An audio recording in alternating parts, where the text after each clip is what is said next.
Evidence, you could say, of just how much things can change. But we want to talk more about why they changed and look beyond, the humanitarian crisis that was sold to the world by Western leaders to talk about some other reasons for this change of heart. And to help me do that, the always outspoken Asia Times correspondent, Pepe Escobar, joining me from São Paulo, Brazil. Pepe, I want to get your take on this relationship between Gaddafi and Western leaders over the last decade. Libya's oil supply certainly did not dry up. So what do you think has specifically changed to make him go from hero to villain? Well, oil deals the past decade and also collaboration on the war on terror, very important. From the point of view of the U.S., Gaddafi was the perfect ally. But then, last year, in October 2010, Gaddafi's chief of protocol defected to France. He got in touch with French intelligence, and they organized basically a coup to start in Benghazi and then transfer to Tripolitania. This is how the war started. It was last year in France in October 2010. Pepe, let me have you backtrack, though. You said that for many years, Gaddafi was the perfect ally for the U.S. I mean, I've got to disagree to an extent. The U.S. talks about, human rights violations. In 2002, thousands of people were massacred under Gaddafi's rule. And that didn't stop them, though, from meeting with him. So why do you say he was the perfect ally for a time? Look, the hypocrisy is being reverberating the galaxy today, actually.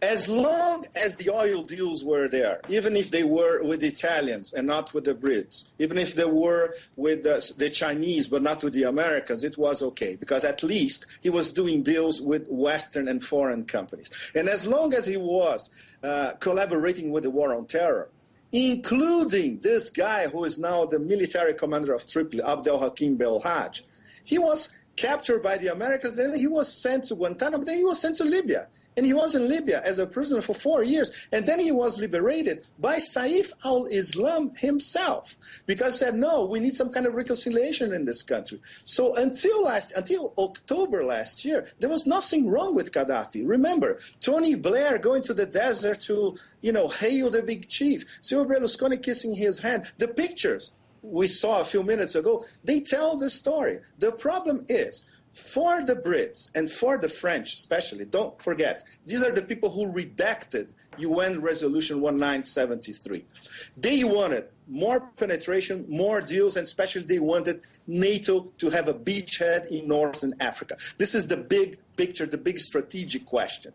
The Americans also wanted it because they wanted an AFRICOM, the Pentagon African Command, a base in Africa. Libya would be perfect. And NATO wanted the Mediterranean to be a NATO lake. With an independent Gaddafi, that was impossible.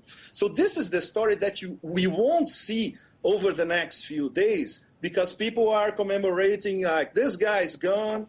Remember, this guy also was gone. Remember, and this big guy here, I bought all these in Russia. Wow. So, exactly. So the bogeymans are gone. So who's the next bogeyman? Iran. We saw last year with that Mexican Fast and the Furious plot. This is a never-ending thing in terms of, from the point of view of the Pentagon, the long war, their denomination, not mine. And from the point of view of NATO, we want to control the Mediterranean. And that's it. The next stop is Syria. I mean, quite a collection there, Pepe, of those boogeymans. Very, very interesting. In Russia, by the way. In Russia, I love it. But I want to talk specifically about just what's gone on since March, since this case was first made to the world, basically, but also to the Americans by President Obama, by Western leaders. Humanitarian mission, they need our help, no ground troops. Do you think, I mean, we played a soundbite earlier of Prime Minister Vladimir Putin saying, who was given this authorization to change the mission? They said from the beginning, we don't care about Gaddafi, we just want to help the people. And then all of a sudden, Gaddafi needs to step down. Now Gaddafi's dead. The latest reports saying a U.S. drone may have had something to do with it. Was this the intention all along, or did something change along this path? It was NATO's plan A all along. If we follow the story and if we follow what NATO has been saying for the past 6 or 7 months, the only thing that they care about was to snuff out Gaddafi. Then they So why didn't they tell us that then from day one? Because, look, in realpolitik, it doesn't work like that. You always have a cover story. Cover story in this case was R2P, responsibility to protect civilians, and a no-fly zone over Libya. That's the text of the UN resolution.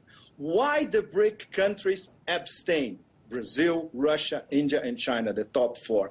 Because their diplomats, studying the text of 1973 at the UN, they concluded that was an open-ended commitment, that this could become regime change on day one. And it did. And everybody knew it did. The Germans also knew it would be regime change. And NATO has been saying from the beginning, we want to capture or kill Gaddafi.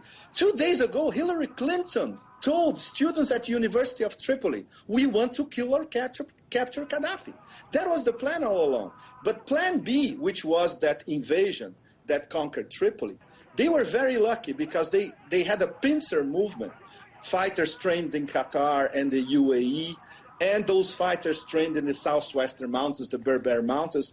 They had a pincer movement and they captured Tripoli. And the key brigade, which was the Kamis Brigade, they disappeared, just like Iraq in 2003. Nobody knows what happened to Kamis Brigade because they didn't fight back. Certainly. So, I remember hearing, you know, when this all first started, it's going to be weeks, not months. That certainly didn't turn out to be the case. Want to get your take, Pepe. Last question, real briefly. What's next for Libya? Civil war. There's no question. 1 month ago, I wrote a story saying there will be 2 civil wars. Gaddafi loyalists against central government and the Islamists against the central government. Okay, now it's going to be 1 civil war. Everybody that was left out of this arrangement, which means a lot of people in Tripolitania, people who will resent the TNC once they see what kind of regime they're going to impose, which will going to be not a democracy at all, because they're already squabbling among themselves. And Tripoli is being taken over by militias. And if these Islamists are out of the picture, they're going to start a guerrilla against the Hamid Karzai-style government in Tripoli. So welcome to civil war for years to come. Wow. Certainly, as we look at how things have shaken out in countries like Egypt, where another leader has fallen in a different kind of way, not a lot of cause for optimism right now in terms of really. what's ahead. I'm very sad for the Libyans, in fact. Adsian Times correspondent Pepe Escobar joining us from Sao Paulo, Brazil. Thank you.